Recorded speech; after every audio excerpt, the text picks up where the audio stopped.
Culture আমাদের দেশে বাস্তবায়নের জন্যে আজকে পাগল হয়ে গেছে। আমাদের ভবিষ্যৎ প্রজন্ম সন্তানদেরকে নাস্তিক বানাবার জন্যে আজকে ডারউইনের থিওরি শিক্ষা সিলেবাসে ঢুকাতে হয়েছে।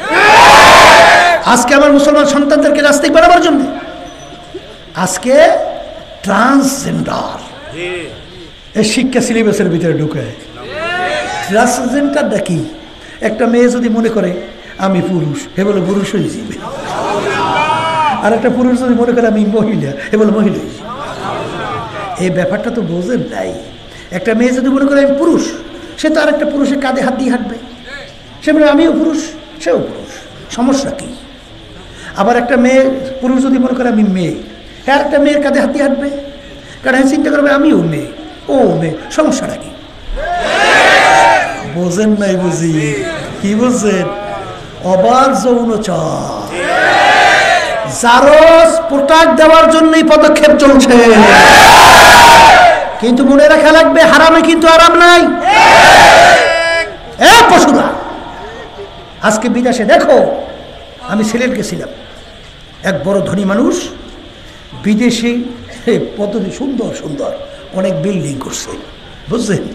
কিন্তু আমরা যাওয়ার পরে আমাদের খুব খেদমত করত। তা আমি একদিন জিজ্ঞেস করি, ভাই আপনার ছেলে সন্তান কয়জন? তা বললো যে হুজুর আমার ছেলে 2 জন। মেয়ের কথা কয়জন বলছে পুরো স্মরণ নাই। তাই আমি বলছি আমার ছেলেরা কোথায়? কলে হুজুর বলতে পারি না। মানে সব থাকে আমেরিকায়, বলতে পারেন না ছেলে মানে? কলে হুজুর ওই দেশের নিয়ম হলো ছেলে মেয়ে বড় হওয়ার পরেই ওরা যাদের ইচ্ছা সেদিকে চলে যায়, বাপ মা বাধা দেওয়ার কোনো আইন নেই। যেরকম ইচ্ছা সেরকম চলে যাবে, বাধা দেওয়ার কোনো আইন নেই। যদি বাধা দেয় আর তারা যদি নালিশ করে, মানে তাদের বিরুদ্ধে অভিযোগ দেয়, তাহলে বাপ মাকে নিয়ে ধরে জেলের ভিতরে ঢুকিয়ে যাবে। এই জন্য হুজুর ওরা কোথায় গেছে বলতে পারি না। এটা কি জীবন? আপনার বাড়ি গরু আছে না? কুত্তাও তো আছে, একটু আসতে করে। এই গরুর বাচ্চারা যখন বড় হয়, মায়ের লাগে বাচ্চার সম্পর্ক আর থাকে কি? আসতে করে কোনো সম্পর্ক আছে? কুত্তের বাচ্চাটা বড় হয় না? বড় হওয়ার পর কুত্তাটা যায় কই আর বাচ্চাটা যায় কই? কোনো খবর আছে? কিন্তু বাজার ওই বিদেশে কিন্তু বর্তমানে বানাইছে বৃদ্ধাশ্রম। বৃদ্ধাশ্রম বুঝে? আমাদের দেশে খড় কয় না, খড় আমরা কি কোন কি জানি? ওই যে ছাগল গরুতে ফসল খেলে নিয়ে আটকেই রাখে, খোয়ার খোয়ার, বুঝলেন তো? খোয়ার ওই বিদেশে খোয়ার বানাইছে। ওই খোয়ার কিন্তু গরু ছাগল আটকেন না, খোয়ার না। ও কিন্তু আপনার বাপ মা যখন বুড়া হয় তখন তাদেরকে নিয়ে খোয়ারে ফালাইয়ে রাখে। এটা কি কোনো মানুষের জীবন? একটা আসতে কর, বাপ্পা যখন বুড়া হয় তখনও তাদের খেদমত দরকার, ঠিক না? শোনেন শোনেন, কি নীতি আদর্শ শিক্ষা দেশে ওরা বানাইছে খোয়ার, আর ইসলাম কি শিক্ষা দেয়? আল্লাহ রসুল সাল্লাল্লাহু আলাইহি ওয়াসাল্লাম বলেন, দুনিয়া থাকা অবস্থায় তুমি বাপকে পাইছো অথবা মাকে পাইছো অথবা দনজনকে পাইছো, তাদের খেদমত কইরা তাদেরকে খুশি কইরা যে বেহেশত কামাই করে নিতে পারলা না, ওর ধ্বংস হোক। জোরে বলেন নাউজুবিল্লাহ। আল্লাহ রাসূল সাল্লাল্লাহু আলাইহি ওয়াসাল্লাম বলেন, বাপ মায়ের সঙ্গে এরকম কোনো খারাপ আচরণ করা যাবে না যেই আচরণের মাধ্যমে বাপ মায়ের মুখ থেকে কোনো কষ্টদায়ক শব্দ, আহ ও এই ধরনের শব্দ বের হয়, এই ধরনের কোনো আচরণ বাপ মায়ের সঙ্গে করা যাবে না। সাহাবায়ে কেরাম বলতেছেন, হে আল্লাহ রাসূল সাল্লাল্লাহু আলাইহি ওয়াসাল্লাম, বাপ মা যদি আমাদের উপরে জুলুম করে, জুলুম বোঝেন তো? অন্যায়, অন্যায় যদি অন্যায় করে তাহলে তাদের সাথে একটু খারাপ ব্যবহার করা যাবে না? আল্লাহ রাসূল সাল্লাল্লাহু আলাইহি ওয়াসাল্লাম বলেন, ওয়া ইন যালামাকা ওয়া ইন যালামাকা ওয়া ইন যালামাকা, বাপ মা যদি তোমাদের উপরে জুলুমও করে অন্যায় করে, তারপর তাদের সঙ্গে এরকম কোনো আচরণ করা যাবে না যেই আচরণের মাধ্যমে তাদের কষ্টদায়ক কোনো শব্দ বের হয়। এই যে শিক্ষা দিচ্ছে ইসলাম। আর ওরা কি শিক্ষা দেয়? বাপ মা বুড়ো হইলে খড়ে ফেলাইয়া রাখে। আসতে কর। বাংলাদেশের নমুনা দেখেন নাই? করোনা ভাইরাসের কথা মনে আছে তো? আছে আছে না? এই বাপ ফেলাইয়া সন্তান ভাগে নাই, আসতে কয়। স্বামী ফেলাইয়া স্ত্রী ভাগে নাই, স্ত্রী ফেলাইয়া স্বামী ভাগে নাই, বন্ধু বান্ধব কাছেও গেছে। হ্যাঁ, তখন দিনদার আল্লাহ ওয়ালারা, বিশেষ করে আমাদের ইসলামী আন্দোলন, মুজাহিদ কমিটি, ছাত্র আন্দোলন, যুব আন্দোলন সহ, আলহামদুলিল্লাহ তারা চিন্তা করছে আশরাফুল মাখলুকাত মানুষ, ওরা মইরা থাকবে, পয়সা যাবে, ওদের গোসল হবে না, জানাজা নামাজ হবে না, দোয়া হবে না, দাফন হবে না, এটা তো হতে পারে না। তারপর তারা জানের ঝুঁকি নিয়া তাদেরকে গোসল করাইয়া, কাপড় পরাইয়া, জানাজা নামাজ পড়াইয়া, কবরে রাইখা দোয়া করিয়া আসছে। আপনারা দেখছেন তো না দেখেন নাই? বরিশালের এক ঘটনা বুঝছেন, আমাদের এক দায়িত্বশীল আমাকে বলতেছে, হুজুর এই বাপের ছেলে মোবাইল করছে, হুজুর আমার বাপ তো করোনা ভাইরাসে মারা গেছে, আপনারা এসে একটু দাফন কাপড়ের ব্যবস্থা করেন। তা আমাদের লোকজন সৈনিয়া ঠিকানা অনুযায়ী গেছে, যাইয়া দেখে ওখানে কেউ নাই, কোনো লোক নাই। এখন লোকটা যে কোন জায়গায় দেখে একটা রুম আছে, রুমের ভিতরে তালা মারা। তখন আমাদের লোকজন ওই তালা ভাঙছে, ভাঙে ভিতরে ঢুকে দেখে লোকটা এখনো মারা যায় নাই। তখন আমাদের লোকজন তাড়াতাড়ি করিয়া তার ভিতরে অক্সিজেন ঢুকাইছে। তারপর একটু যখন সুস্থ হয়েছে তখন সে বলতেছে যে ভাই আপনারা কারা, আপনারা কারা, কোথার থেকে আসলেন? আজকে যাদের জন্য আমার জীবন শেষ করলাম, যাদের জন্য এত কষ্ট করলাম, যাদের জন্য অর্থ জোগাইলাম, যাদের জন্য বাড়ি করলাম, যাদের জন্য গাড়ি করলাম, আজকে এই বিপদের সময় আমার পাশে কেউ নাই। আর আপনারা কারা, কোথার থেকে আসছেন? এই কঠিন মুহূর্তে আপনারা খেদমতের জন্য আসছেন। আসেন, কলম কাগজ নিয়ে আসেন, আমার সমস্ত সম্পদ আপনাদের জন্য লিখে দেন। এই শিখাইছে ওদের কালচার। কথা ঠিক না? ঠিক। আর মুসলমান কি শেখে? এই মুসলমান, আল্লাহ রাব্বুল আলামিন মুসলমানদের প্রশংসা করতে যাইয়া আয়াত নাজিল করেন, ওয়ায়ুসিরুনা আলা আনফুসিহিম ওয়ালাউ কানা বিহিম খাসাসা। মুসলমানদের চরিত্র নিজের স্বার্থের চেয়ে তার অন্য ভাইয়ের স্বার্থের অগ্রাধিকার দেয়। আল্লাহু আকবার। ইয়ার মুখের যুদ্ধ। আবু জহম রাদিয়াল্লাহু তাআলা বলতেছেন, আমার চাচাতো ভাই এই আহত অবস্থায় পড়ে আছে, আমি তাকে পানি পান করার জন্যে তার কাছে পানি নিয়ে গেছি। কি নিয়ে গেছি? সে পানি পান করবে, এমন সময় হঠাৎ দূর থেকে আর এক মুসলমান ভাই আহত অবস্থায় পড়ে আছে, সে হঠাৎ ডাক দেয়, পানি। আবু জহম রাদিয়াল্লাহু তাআলা বলতেছেন, যখন নাকি দূর থেকে আরেক ভাই পানি করে ডাক দিয়েছে, তখন আমি চাচাতো ভাই আমাকে বলতেছে, ভাই আমার চেয়ে আমার ভাইয়ের মনে হয় পানির পিপাসা বেশি, তুমি তার কাছে নিয়ে যাও। তিনি আর পানি পান করে নাই। এইবার সে দৌড়ে গেল দ্বিতীয় ভাইয়ের কাছে। যখন তিনি পানি পান করবেন, হঠাৎ দূর থেকে আরেকজন ডাক দেয়, পানি। তখন সে বলতেছেন, ভাই আমার চেয়ে আমার ভাইয়ের পানি বেশি প্রয়োজন, তার কাছে নিয়ে যাও। যখন তার কাছে গেছে, আবু জহম রাদিয়াল্লাহু তাআলা বলেন যে যাইয়ে দেখি যে তৃতীয় ব্যক্তি আর দুনিয়াতে নাই।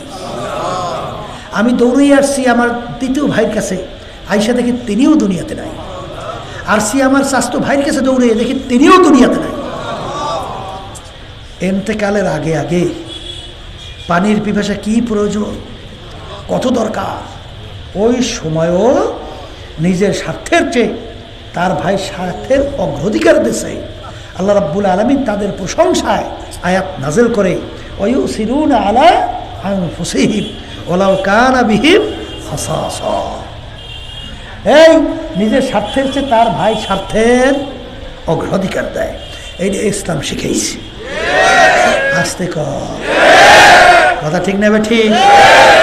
এই রংপুরের মাটি ইসলামের জন্য ঘাঁটি, আল্লাহর রহমতে। কোথায় আমরা দেখছি তো যে আপনারা এই মেয়র নির্বাচনে ইসলামের পক্ষের বাক্সে আপনারা রায় মতামত দিয়া তাম বিশ্বের ভিতরে ইসলামকে আপনারা উজ্জ্বল করছেন। আলহামদুলিল্লাহ, কথা ঠিক না বেঠি? এই যে আমার বাচ্চাদেরকে বলবো, এরপরে এই রংপুর সহ এই এলাকায় আসার পরে আমার ভাইদের যে আন্তরিকতা, তাদের যে আগ্রহ উদ্দীপনা দেখলে মন খুশি হয়ে যায়। আল্লাহ আপনি সবাইকে দিনের জন্য কবুল করেন, আল্লাহ আমাকে আপনি দিনের জন্য কবুল করে না। আর বিশেষ করে এই ইউনিয়ন গ্রাম, এইটা বলে মুজাহিদের বলে পাড়া ছিল, মুজাহিদের ঘাটি বলে। আলহামদুলিল্লাহ, আল্লাহ কবুল করুক। তাই সেই কথা আমি বলতে চাইছিলাম যে এই যে আলোচনাগুলো আমি করলাম, এই আলোচনাগুলো বসবে কারা? এটা মুখ খুললে বলেন। আর সুরাতে মানুষ, বেতারটা আবু জাহাল, ওতবা সাহেব আবুল আহাব বুঝবে? তাই যদি নাই বুঝে, এই আলোচনার মাধ্যমে কি বুঝলেন? কোরআনুল কারীম সত্য, আর একটু আসতে কর, সত্য। তাই কোরআনুল কারীম যদি সত্য হয়, এখন আমার বাজানদেরকে বলবো, পর্দালে মা বোনদেরকে বলবো, এই দুনিয়ার জিন্দিগি এইটাই শেষ না আর একটা জিন্দিগি আছে? এই যেই জিন্দিগি শুরু আছে আর এই আল্লাহর বান্দারা, আল্লাহ রসুল সাল্লাল্লাহু আলাইহি ওয়াসাল্লাম দুনিয়ার জিন্দিগি বোঝাতে যাইয়া আলী রাদিয়াল্লাহু তাআলা আনহুকে বলছিলেন, আলী তুমি মৌতকে কত দূরে মনে করো? আলী রাদিয়াল্লাহু তাআলা আনহু বলেন, হে আল্লাহর রসুল, আমি যখন নামাজের জন্য ওযু করতে যাই তখন আমি খেয়াল করি আমার জীবনের নামাজ এই মনে হয় ওযু শেষ, আর মনে হয় সামনে রক্তের নামাজের জন্যে ওযু করার সুযোগ আর নাও পাইতে পারি, এইভাবে মনে করি। আল্লাহ রাসূল সাল্লাল্লাহু আলাইহি ওয়াসাল্লাম বলেন, আলী তুমি ভুল করছো, আলী মৃত্যু তো এত দূরে না, এক নামাজ থেকে অন্য নামাজ আসতে মাঝখানে অনেক সময়ের ব্যবধান। ও আলী, তুমি যখন নামাজের ভিতরে ডান দিকে সালাম ফিরাও তখন তুমি খেয়াল করো বাম দিকে সালাম ফিরাইতে পারি কিনা, এইভাবে মনে করো। আজকে ঈশার নামাজের পরে আমার এক ভাইকে জানাজা দিয়ে চিরতরে বিদায় দেওয়া হলো, আর কোনোদিন আসবে? আর একটু আসতে কর, এরকম জানাজা তোমার আমার তো হবে, আসতে কয় দেখি। এই ইব্রাহিম বিন আদহাম রহমাতুল্লাহি আলাইহি গালেবে গুমা, তিনি বলতেছিলেন 10টা কারণে আমাদের দোয়া কবুল হয় না। কয় কারণ? এর ভিতরে একটা কারণ হলো আমরা মাইয়িতকে গোসল করাই, কাপড় পরাই, জানাজা নামাজ পড়াই, কবরের ভিতরে রাখি, কিন্তু ওর থেকে আমরা কোনো উপদেশ গ্রহণ করি না। যেরকম একটা দিন তো আসবে যেদিন আমার গায়ে সাদা কাপড় লাগিয়ে যাবে, আমাকেও জানাজা নামাজ পড়াবে, আমাকেও মাটির ভিতরে গর্তে রেখে কবর দেবে। এইটা তোমাদের আমার উপদেশ গ্রহণ করার না কারণে আমরা দোয়া করি ঠিক, কিন্তু কবুল হয় না। কথা ঠিক না ঠিক? এই হলো দুনিয়ার জিন্দিগি। আর আখিরাতের জিন্দিগি, আল্লাহ রাসূল সাল্লাল্লাহু আলাইহি ওয়াসাল্লাম বলেন, তাম দুনিয়া যদি একটা গোডাউন বানাও, কি বানাও? পশ্চিম থেকে পূর্ব, উত্তর থেকে দক্ষিণ, জমিন থেকে আসমান, জমিন আসমানের দূরত্বের কোনো শেষ আছে? একটু আস্তে কর, আছে? এই জমিন থেকে আমরা যে সূর্যটা দেখতেছি, বৈজ্ঞানিকরা আবিষ্কার করার পরে বলছেন এই সূর্যটা নাকি দুনিয়ার থেকে 9,30,00,000 মাইল দূরে আছে। এখন এই জমিন আসমানের মাঝখানে ফারাক কত? এর কোনো শেষ আছে?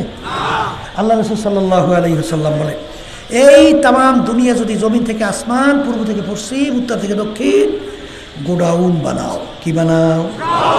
এই গোডাউন বানাইয়া যদি পুরা গোডাউনের মধ্যে সরিষা দিয়া ভইরে রাখো, কি দিয়া? আল্লাহ রাসূল সাল্লাল্লাহু আলাইহি ওয়াসাল্লাম বলেন, একটা পাখি, তাকে যদি বলে কবুতর পাখি একটা সরিষার দানা গোডাউন থেকে খাও, আবার 500 বছর পর আর একটা সরিষার দানা খাওয়া। আল্লাহ রাসূল সাল্লাল্লাহু আলাইহি ওয়াসাল্লাম বলেন, এই 500 বছর পর পর একটা একটা সরিষার দানা খাইতে খাইতে তাম দুনিয়াময় গোডাউনের সরিষা একদিন না একদিন শেষ হবেই হবে। কিন্তু আল্লাহ রাসূল সাল্লাল্লাহু আলাইহি ওয়াসাল্লাম বলেন, আখিরাতের জিন্দেগি শুরু, কোনোদিন শেষ না।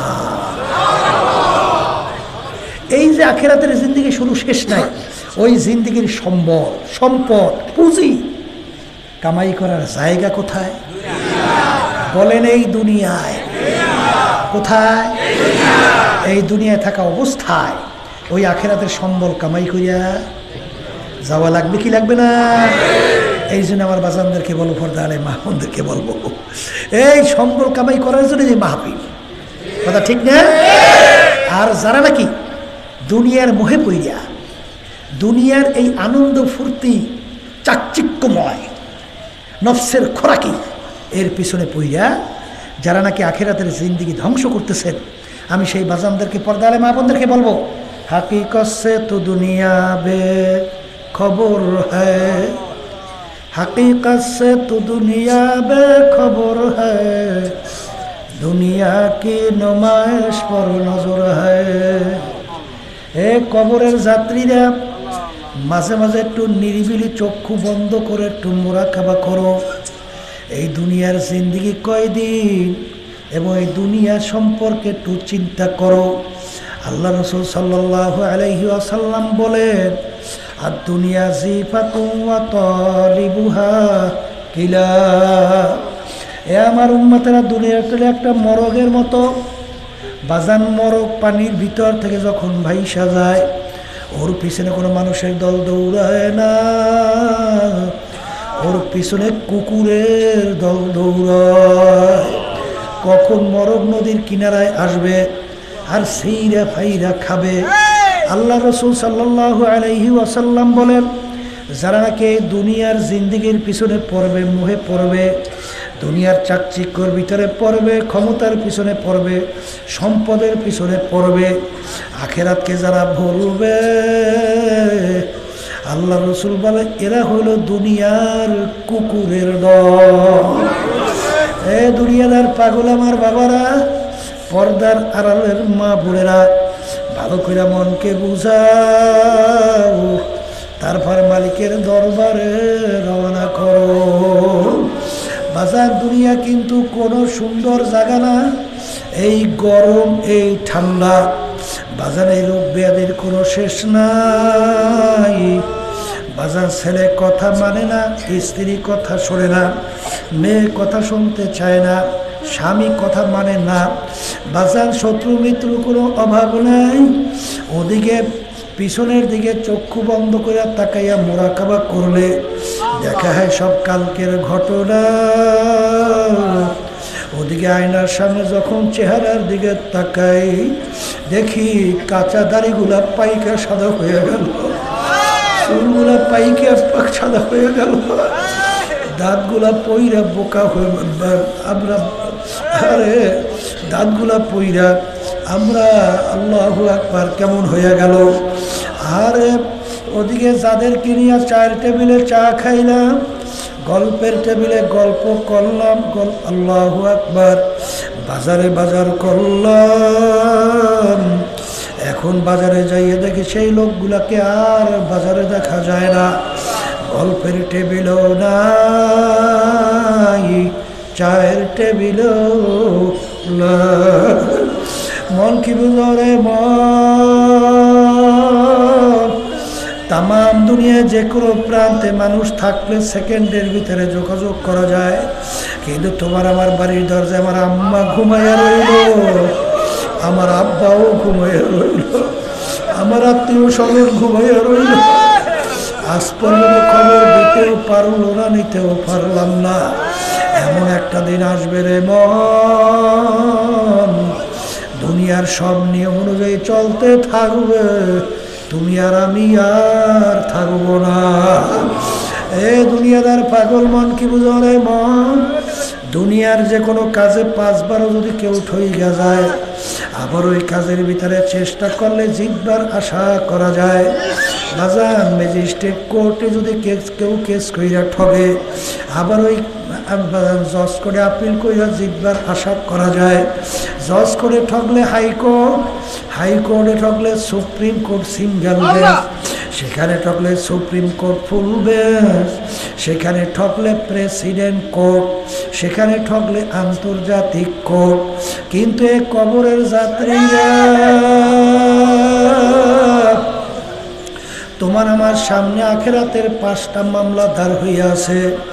মৌতের মামলা, কবরের মামলা, কিয়ামতের ময়দানের মামলা,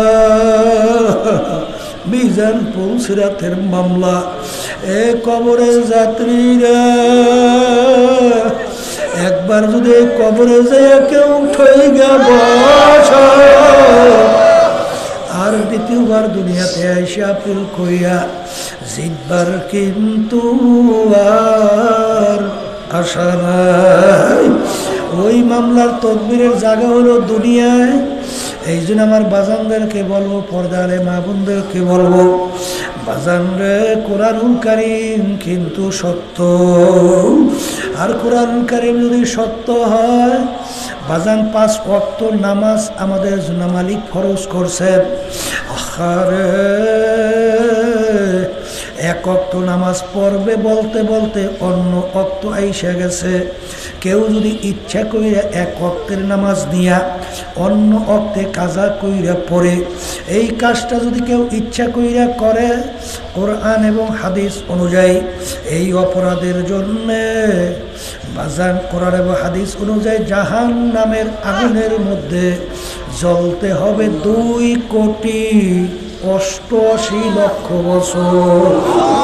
আল্লাহ আপনি আমাদের সবাইকে মাফ করে।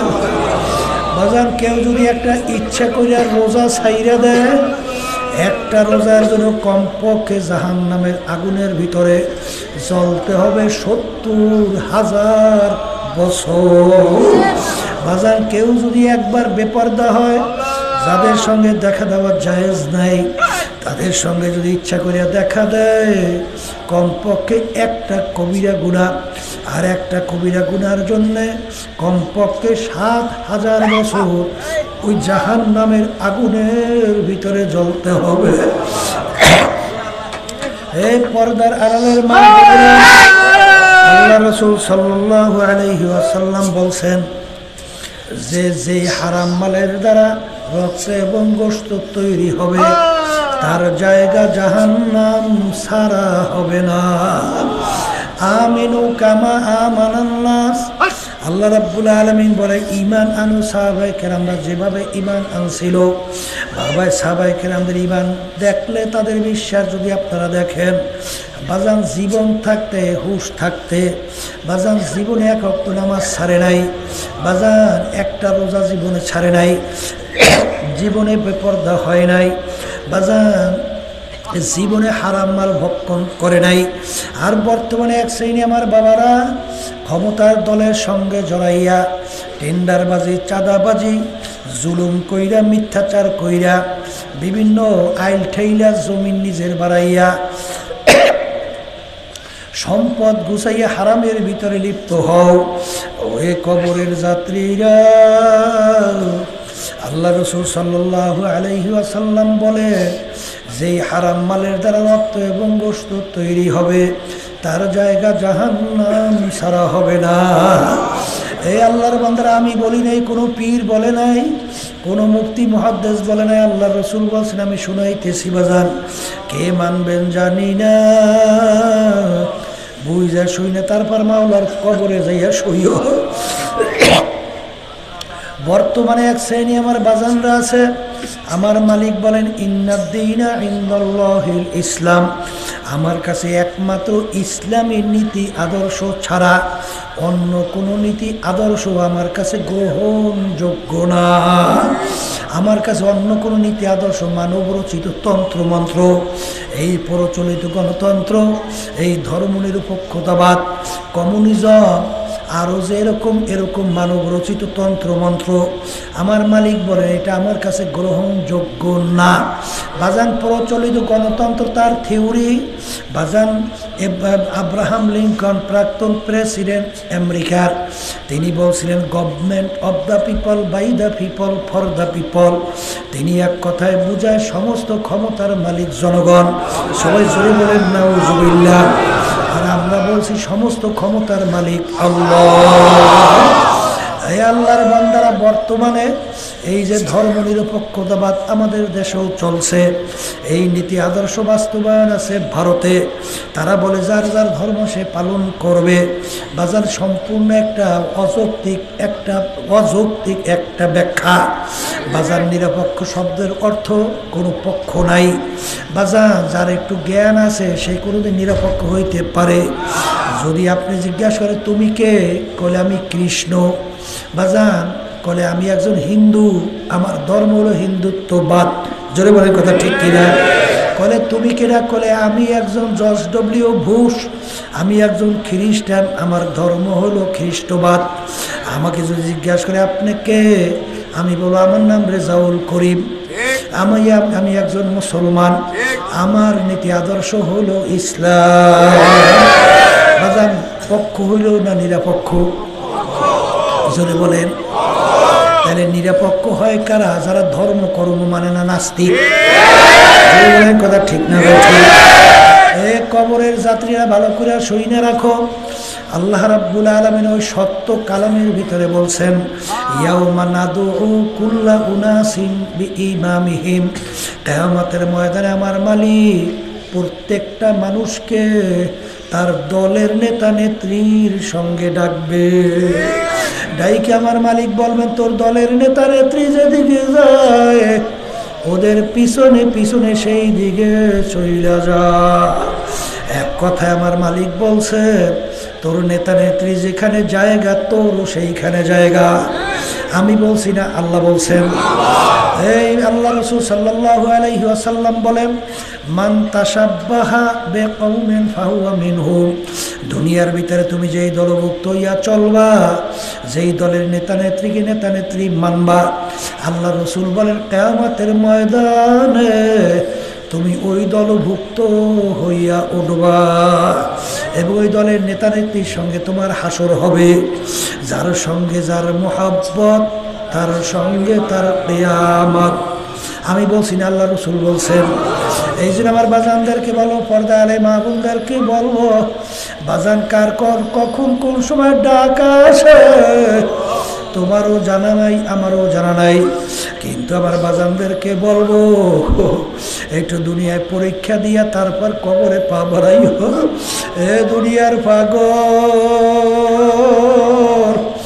আজকে দুনিয়ার সাধারণ আগুনের ভিতরে একটু আঙ্গুল ঢুকাইয়া দেখো, কয় মিনিট কয় সেকেন্ড ওই আগুনে আঙ্গুল রাখতে পারবা। দেখবে 1 মিনিট আঙ্গুল রাখার শক্তি দুনিয়ার কোনো মানুষের নাই। এ মুসলমান, বিশ্বাস করা লাগবে। আল্লাহ রাসূল সাল্লাল্লাহু আলাইহি ওয়াসাল্লাম বলেন, দুনিয়ার আগুনের চেয়ে 70 গুণ তেজের আগুন জাহান্নামের আগুন। আরে ওই আগুনের ব্যাপারে আমার মালিক নিজে কোরআনুল কারীমের ভিতরে ঘোষণা করছেন, নারুল্লাহিল মুকাদাতুল্লাতী তাত্তালিউ আলাল আফইদা। জাহান্নামের আগুন এমন তেজের হবে, শরীরের যে কোনো জায়গায় লাগার সঙ্গে সঙ্গে ওই আগুন যায় কলিজা।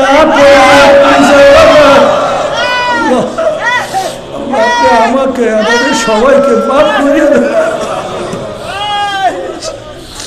যেই মামলায় তদবির যায় ওই মামলারও কিন্তু খালাস।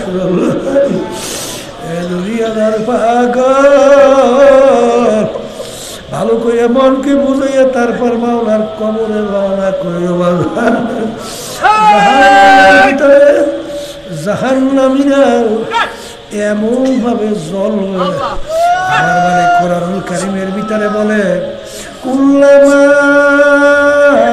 নাদিজাত জুলুদুহুম বাদদালনাহুম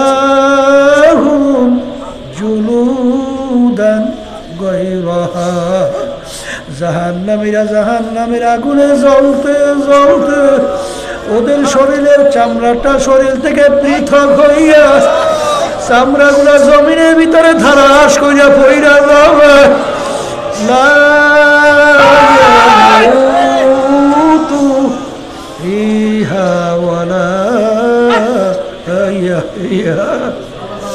মানুষ না বিষে বুঝিবে সে কি সে কবু আসিবি সে